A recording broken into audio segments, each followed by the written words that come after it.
ನಮ್ಮ ರಾಮಣ್ಣ ಅಂದ್ರೆ ಯಾರು? ನಮ್ಗೆ ಈಗ ರಾಮಣ್ಣ ಅಂದ್ರೆ ಗೊತ್ತೇ ಇಲ್ಲ. ರಾಮಣ್ಣ ಅಂದ್ರೆ ಯಾರು? ರಾಮಣ್ಣ ಅಂದ್ರೆ ನಮ್ಗೆ 3 ಹೆಸರು ಆಗ್ಬಿಟ್ಟಿದೆ ಈಗ. ಓಕೆ. ಫಸ್ಟ್ ನಾನೇ ಜಾಸ್ತಿ ಓದಿಲ್ಲ. ನಮ್ಮ ಅಜ್ಜಿ ಅಗ್ರಿಕಲ್ಚರ್ ಮಾಡಿಸ್ತಾ ಇದ್ರು, ನಮ್ ತಂದೆ ಬಿಸ್ನೆಸ್ ಮಾಡ್ತಾ ಇದ್ರು.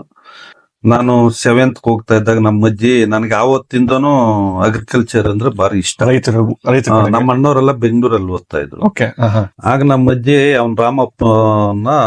ರಾಮಣ್ಣನ ನನ್ನ ಜೊತೆ ಅಗ್ರಿಕಲ್ಚರ್ ಹಾಕ್ಬಿಡು ಅಂತ ಹೇಳಿ ಅವಾಗಿಂದ ಮಾಸ್ಟರ್ ಹೇಳ್ಬಿಟ್ಟು ಪೈಲ್ ಮಾಡಿಸಿ ಪೈಲ್ ಆದ್ಬಿಟ್ಟು ಅಗ್ರಿಕಲ್ಚರ್ ಹಾಕ್ಬಿಟ್ರು. ತಂದೆಯವ್ರಿಗೆ ಇನ್ನ 2 ಹೆಸರು ಏನಂತ ಕರೀತಾರೆ? ಇನ್ನೆರಡು ಹೆಸರು ಏನಂದ್ರೆ, ನಾನು ನೋಡಿ ಟೆಂಪ ತಗೊಂಡೆ. CNG ಗಾಡಿ ಟೆಂಪ ತಗೊಂಡೆ. ನನಗೆ ಒಬ್ರು ಐನೋರ್ ಇದಾರೆ ಅರ್ಕಲ್ಗೂಡಲ್ಲಿ. ಅಲ್ಲಿ ಅವ್ರಿಗೆ ಕೇಳಿದೆ, ಸರ್ ಈ ತರ ಟೆಂಪ ಮೇಲೆ ಹೆಸರು ಬರ್ಸ್ಬೇಕು, ಏನ್ ಹೆಸರು ಬರ್ಸೋಣ ಅಂತ ಕೇಳಿದಾಗ ಅವ್ರು ನಿಮ್ ಮನೆ ದೇವ್ರು ಏನು ಅಂದ್ರು. ತಿಮ್ಮರಾಯ ಸ್ವಾಮಿ.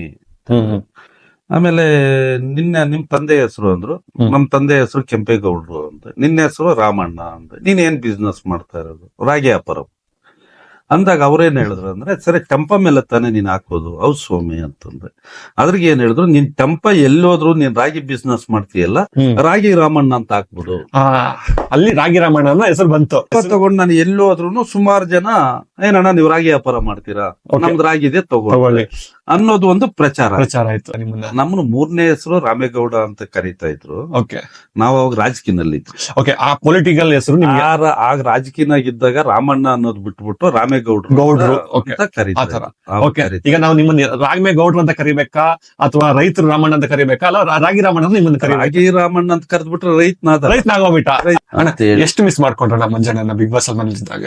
ಅವ್ರ ತಾಯಿ ಒಂದ್ ಸ್ವಲ್ಪ ಮಿಸ್ ಮಾಡ್ಕೊಂತ. ರಾಮಣ್ಣ ಅವರು ನಾಟಕದಲ್ಲಿ ಯಾವಾಗ ಬಂದ್ರು? ಅಂದ್ರೆ ಇವ್ರು ಯಾವಾಗ ಇದ್ರಲ್ಲಿ ಇಂಟ್ರೆಸ್ಟ್ ಯಾವ ರೀತಿ?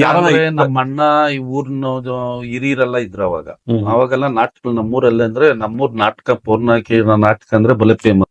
ಎಲ್ಲರೂ ಬಂದ್ಬಿಟ್ಟು ಒಂದ್ ದಿವ್ಸ ಮೊದ್ಲೇ ಬಂದಿದ್ದು ಬಿಡೋರು. ಆಗ ನಮ್ಮ ಅಣ್ಣ ಈ ಊರ್ನ ಜನ ಇಲ್ಲೆಲ್ಲ ಆಡ್ತಾ ಇದ್ದಾಗ ಶೇಷಶಲಂ ಅಂತ ಅವ್ರು ಒಳ್ಳೆ ಗುರುಗಳು. ಆಗ ನನ್ಗೊಂದ್ ಇಂಟ್ರೆಸ್ಟ್ ಹೋಗಿ ಕುತ್ಕೊಂತಾ ಇದ್ದೆ. ಆಗಿನ ಕೇಳೋಣ ಒಂದ್ ಡ್ರಾಮಾ, ನಾನು ಏನಾದ್ರು ಒಂದ್ ಪಾತ್ರ ಮಾಡ್ಬೇಕಂತ ಇಂಟ್ರೆಸ್ಟ್ ಇತ್ತು. ಅವಾಗ ಹೋದಾಗ ಅವ್ರು ಶೇಷಶಲಂ ಅವರು ಸರಿ ಅವ್ರು ಹಿಂಗೆ ನನ್ನ ನಿಲ್ಸಿ ಪಾಡಿಸ್ಬಿಟ್ಟು ಅವಾಗ ಹೇಳಿದ್ರು, ನಮ್ಮ ಅಣ್ಣ ಹೆಸರು ಮುನೇಗೌಡ್ರು. ಮುನೇಗೌಡ್ರೆ ನೀನೇ ದುರ್ಯೋಧನ, ನಿನ್ ತಮ್ಮನೆ ಭೀಮನ್ ಅಂತ ಹೇಳಿ ರಾಜರ ಕಾಲ. ಅಲ್ಲಿಂದ ನಮ್ಗೆ ಮಹಾರಾಜ ಮಂಜನ ನೋಡೋದು ಫೀಲ್ ಆಗುತ್ತೆ. ಆವಾಗ ನಿಂಕ ನಮ್ಗೆ ಹೋಯ್ತು. ಅವಾಗ ಮಂಜುನು ಬಂದ್ ಅಲ್ಲಿ ನಾವ್ ಆಡ್ತಾ ಇದ್ರೆ, ಅವ್ರ ದೊಡ್ಡಪ್ಪ ನಾವ್ ಆಡ್ತಾ ಇದ್ರು, ಅವನು ಕುತ್ಕೊಂಡು ಅವಾಗಿಂದ ಅವ್ರು ನೋಡಿ ಅವನ್ನೆಲ್ಲ ಅನುಗ್ರಹಿಸ್ಕೊಂಡು ಯಾವ ರೀತಿ ಆಕ್ಟ್ ಮಾಡ್ಬೇಕು ಅಂತ ಅವಾಗಿಂದಾನೇ ಅದೊಂದು ಮೈಂಡ್ ಬಂದಿದೆ. ಮುಂದೆ ನಾವು ರಾಮಣ್ಣನ ಜೊತೆಯಲ್ಲಿ ಮಂಜಣ್ಣನ ಒಂದು ನಾಟಕದಲ್ಲಿ ನೋಡುವ ಅವಕಾಶ ನಮ್ಗೆ ಸಿಗುತ್ತಾ? ಏನಾದ್ರು ಮಾಡಿ ಬಿಗ್ ಬಾಸ್ ಮನೆ ಡ್ಯಾನ್ಸ್ ಮಾಡ್ತೀನಿ ಅಂದ್ಕೊಂಡೆ. ದೇವರು ಕರ್ಕೊಂಡು ಹೋದ. ಇನ್ನು ಏನಾದ್ರು ಇದ್ರೆ ನಾವು ಅದಕ್ಕೆ ಏನಾಗಲ್ಲ. ಬಟ್ ಅದು ನಮ್ಮ ವೀಕ್ಷಕರ ಕಡೆಯಿಂದ ಒಂದು ವಿನಂತಿ ಏನಂದ್ರೆ, ನಮ್ಗೆ ರಾಮಣ್ಣನವ್ರ ಜೊತೆಯಲ್ಲಿ ಮಂಜಣ್ಣ ಒಂದು ಮಹಾರಾಜನ ಪಾರ್ಟ್ ಅಲ್ಲಿ ನೋಡ್ಬೇಕಂದ್ರೆ ಸುಮಾರಷ್ಟು ವೀಕ್ಷಕರಿಗೆ ಆಸೆ ಇದೆ. ಆ ದೇವ್ರು ಕೊಟ್ರೆ ನಾವು ಮಾಡಕ್ ರೆಡಿ. ಖಂಡಿತವಾಗ್ಲಿ. ನಮ್ಗೆ ಆಕ್ಚುಲಿ ನಮ್ಮ ಪಾಲನೆ ಹೆಂಗಿದೆ ಅಂದ್ರೆ, ನಾವು ಎಲ್ಲ ಕ್ರಿಕೆಟ್ ಆಡಕ್ ಹೋದಾಗ ನಮ್ಮಪ್ಪ ಬಂದು